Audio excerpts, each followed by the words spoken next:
لایا جا رہا ہے، ماں باپ کا دل دکھایا جا رہا ہے، مسجدوں کو ویران کیا جا رہا ہے، لوگ عیش و مستی میں پڑے ہوئے ہیں، لوگ گناہوں کی طرف لپک رہے ہیں، تو سن لیجئے دوسرے تو آپ کو بعد میں برباد کریں گے، آپ کے گناہ آپ کو پہلے برباد کریں گے۔ کسی اور کی کوئی ضرورت نہیں ہوگی۔ جو قوم اللہ کی نافرمانی پر کمر بستہ ہو جاتی ہے، اللہ کی نگاہ سے گر جاتی ہے۔ جس معاشرے میں سب کچھ چلتا ہے وہ معاشرہ کبھی نہیں چلتا ہے۔ جس معاشرے میں خرابیاں آ جاتی ہیں وہ معاشرہ خود کھوکھلا ہو جاتا ہے۔ ہماری ترجیحات آج کیا ہیں؟ ہزاروں بچیاں مسلمانوں کی جہیز کی لعنت کی وجہ سے گھروں میں بن بیاہی بیٹھی ہوئی ہیں۔ رات کی تنہائیوں میں اللہ کے حضور میں ان کے گرم آنسو بہتے ہیں کہ غربت کے علاوہ ہمارا کیا قصور ہے کہ ہم گھروں میں بیٹھ کر بوڑھی ہو رہی ہیں۔ معاشرے میں رہنے والے کوئی ان کی فکر نہیں کر پا رہے۔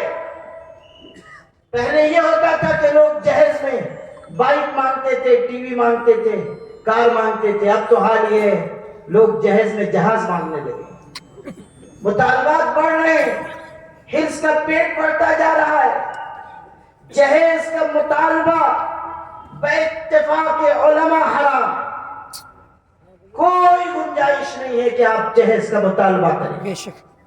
لیکن اس جہیز تلے کتنے جنازے اٹھ رہے ہیں، کتنی بچیاں ایسی ہیں کہ جن کو ڈولیوں میں گھر سے رخصت کیا گیا، مگر جہیز کے مطالبے در مطالبے نے بالآخر ان کا جنازہ اور ان کا ڈولا باپ کے گھر کے دروازے تک پہنچایا۔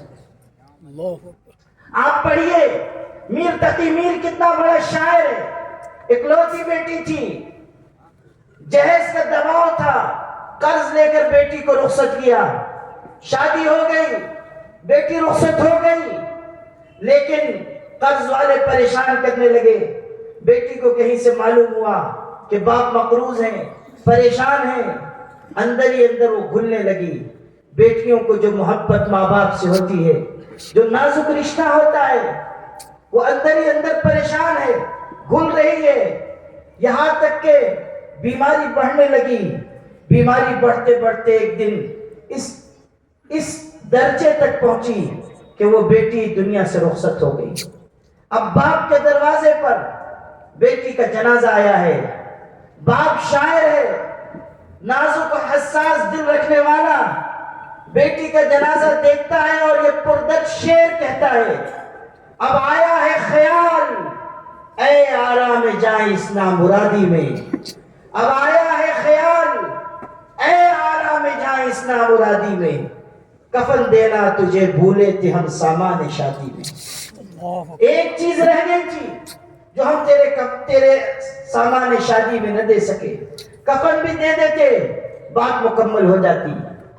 ایسے زخمی دل باپوں کا رنج کون سمجھ سکتا ہے؟ کیا ہم اس دکھ درد کو سمجھے بغیر مسلمان کہلانے کے حقدار ہو سکتے ہیں؟ اسراف اور فضول خرچی جو ہمارے سماج کا ناسور ہے، کیوں ہم آواز نہیں لگاتے اس کے خلاف؟ کیوں ہم عملی نمونہ نہیں پیش کرتے اس کے خلاف؟ کہنے کی یہ بات ہے کہ ملت غریب ہے، لیکن لاکھوں لاکھ روپیہ پانی کی طرح شادی بیاہ کی تقریبات میں لٹایا جا رہا ہے، بہایا جا رہا ہے۔ میرے بھائیوں، اللہ کے پاک رسول حضرت محمد مصطفیٰ صلی اللہ علیہ وسلم نے نکاح کا کیسا صاف شفاف نظام عطا کیا، کوئی پیچیدگی نہیں، کوئی خلل نہیں، کوئی الجھاؤ نہیں، کسی طرح کا کوئی اسراف نہیں، ایسا صاف ستھرا نظام کہ جس کی خوبصورتی دوسروں کے دلوں کو موہ لینے والی ہے، لیکن اس خوبصورتی کو ہم نے رسم و رواج کے ذریعے بدنما بنا دیا۔ ہم نے اسلام کی صاف شفاف تعلیمات کو کھلواڑ بنا دیا۔ ہم اپنے عمل کے ذریعے لوگوں کو اللہ کے دین سے قریب کیا کرتے، ہماری بدعملی کے نتیجے میں قریب آنے والے بھی دور جا رہے ہیں۔ ایک انگریز شخص جو یورپ میں رہ رہا تھا، اس کے دل میں اسلام کی طرف داعیہ پیدا ہوا، کچھ جھکاؤ پیدا ہوا، خود بخود ایک کیفیت پیدا ہوئی۔